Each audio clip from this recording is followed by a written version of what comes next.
The last mistake that I want to deal with is one that is made all the time. In fact, it is right now the most common mistake that is made. And I'm just going to call this attacking the believer instead of his belief. Attacking the believer instead of his belief. Instead of dealing with the point of view, people have retrained their challenge onto the individual. I call this trash talk, by the way, because it happens so much. And I was at UCSD, University of California, San Diego, and I was going to give a talk on one of the books I wrote, Relativism, Feet Firmly Planted in Midair. And I asked the campus Christians, what was the skinny on campus about Christians? And they said, well, people on campus think Christians are stupid. I said, well, this is a good way to start my talk. And so I stood up before a fairly large audience there in the ballroom in the center of campus, and I said, I understand you think Christians are stupid. I said, well, lots of Christians are. But a lot of non-Christians are stupid too. So I don't know what that gets you. I'm here today to show you that Christianity is not stupid. Now, I want you to see something in the objection that's being raised. Notice that the objection isn't against Christianity as a worldview. It is against the person who holds the view. You're stupid. Well, people who are stupid can still hold accurate beliefs about things, right? And people who are smart can get it wrong. So attacking the believer doesn't help at all. And here's where I found the power of a simple two-letter word. It's the word S-O when used as a question. So, there's a sense in which, tactically now, you're going to agree with the challenge.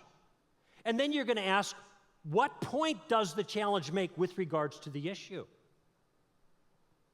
So when somebody says, oh, you're a Christian because you were born in America. If you were born in Iraq, you would be a Muslim. Well, you're probably right. So?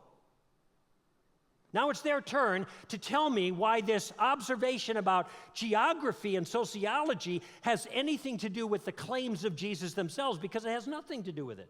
It doesn't tell you whether Islam is true or false or Christianity is true, because it's not addressing the question. And the maxim basically is, if you want to defeat a point of view, you got to deal with the point of view. You can't just try to beat up on the person who holds it. But this happens all the time. Oh, Christianity is a crutch. You believe in God because you're weak. Well, you know, I might respond, yeah, crippled people need crutches. Yes, Jesus is a crutch. So, does this mean Jesus is false because he serves some emotional need for me? No, it doesn't address that question whatsoever. Well, Christians are hypocrites. Yeah, I guess some are fakers. That's true. There's some in every religion. Lots in every religion, I imagine. So, I want to know from the person who offered the challenge what that observation has to do with the claim I just made. You're a bigot. You're intolerant. Maybe. How about if I agree with you?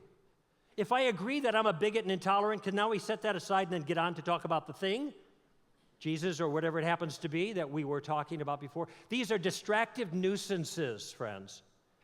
Don't allow it to happen. You don't have to be mean. You don't have to be snotty. You could even agree with those kinds of points for the sake of discussion and then ask the word, so?